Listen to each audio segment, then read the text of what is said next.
This war is not over, and there are no signs it will end anytime soon. There is no countdown clock, no agreed finish line, no single decisive moment. What exists instead are small shifts. Daily, weekly, sometimes barely visible. Maps move, narratives adjust. But the core structure remains unchanged. Russia keeps applying pressure. Ukraine keeps resisting. The West keeps calculating, not because peace options don't exist, but because every peace option comes with a price. Political costs, military costs, and global reputation costs. A ceasefire is never just about stopping the fighting. It's about who appears weak, who loses leverage, and who is forced to accept reality. From the beginning, this was not a spontaneous war, not an emotional reaction, not an uncontrolled escalation. It was born from calculation, from risk assessment, from long-term assumptions about how the world would respond. And in wars like this, the greatest danger is not a fast defeat. The greatest danger is slow, creeping exhaustion. Silent, consistent, lethal. Я могу с этого вот работать. Подствольником.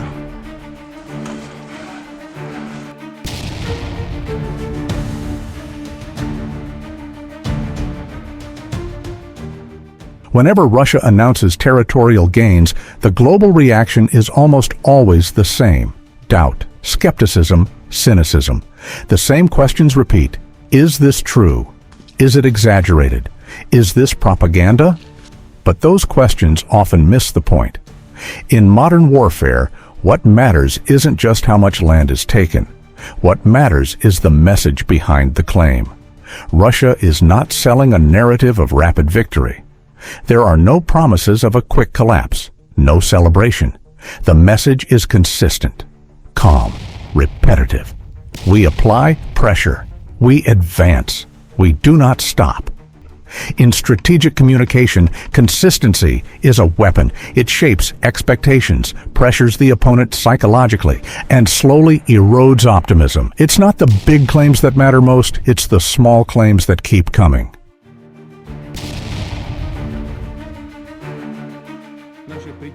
From the start, Russia appeared to accept one reality: this war would not be short. That acceptance changed everything. No total mobilization on day one, no all-in gamble, no rush for immediate results. Instead, the war was treated like a long-term project. Resources released in stages. Pressure increased gradually. Enemy reactions observed. If a gap appears, it's exploited. If resistance hardens, the tempo slows. This is not emotional strategy. This is not pride-driven. It's managerial thinking. War as a process, as a system of inputs and outputs, as something managed, not forced. In modern conflicts, this approach rarely looks dramatic, but that is exactly where its strength lies.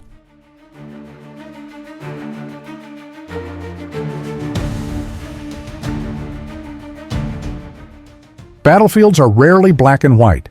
Ukraine proves that. Ukraine is holding, that is a fact, but holding ground is not the same as controlling the war. Defense does not equal tempo control. Most Ukrainian successes are reactive. Blocking, delaying, slowing advances, not full-spectrum initiative. Russia doesn't move fast, but it keeps moving, step by step, pressure after pressure. In attritional warfare, persistence often beats surprise. It's not about who runs the fastest. It's about who doesn't stop.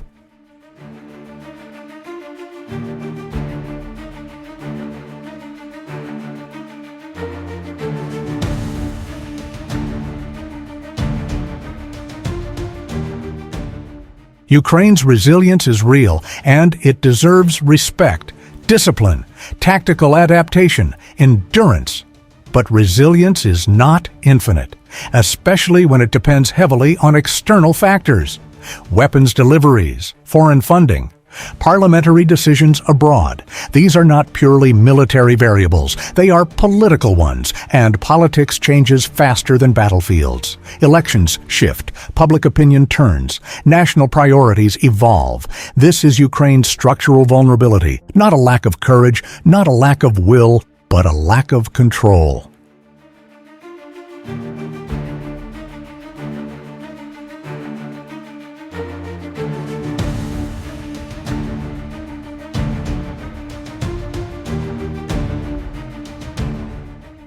This war is often framed as a clash of values: democracy versus authoritarianism, East versus West. But on the battlefield, values only survive if backed by capacity.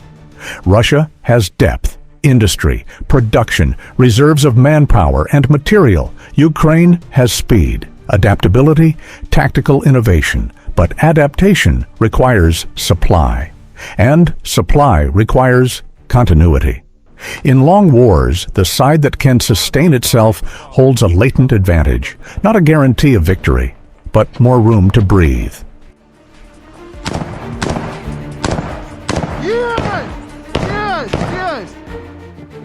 Diplomacy never disappears. It waits. It usually emerges when pressure reaches saturation. But from Russia's perspective, that point has not been reached. As long as pressure remains sustainable, negotiations are secondary. This is not stubbornness. It's leverage logic. In prolonged conflicts, negotiation tables don't discover truth. They formalize reality.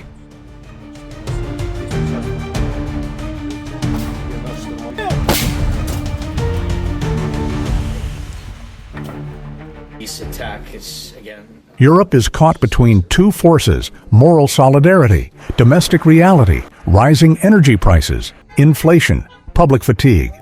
For Russia, this is a long-term strategic campaign. For many European states, it is a crisis they want stabilized. Not prolonged, not inherited. This difference in perspective matters, because political endurance is often more fragile than military endurance.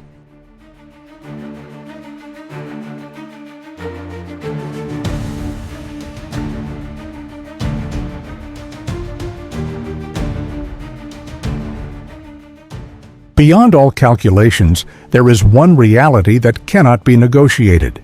Civilians are wounded, families are torn apart, children grow up under sirens and explosions. No strategy erases trauma, no map captures loss. And this is where analysis must pause, not because it fails, but because it recognizes its limits. When numbers stop meaning anything, humans must return to the center.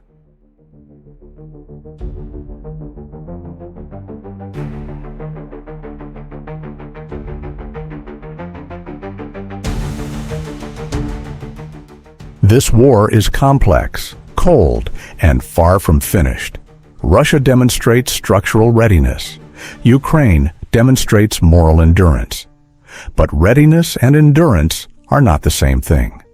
Until they meet at a new equilibrium, this conflict will continue, not through dramatic breakthroughs, but through sustained pressure.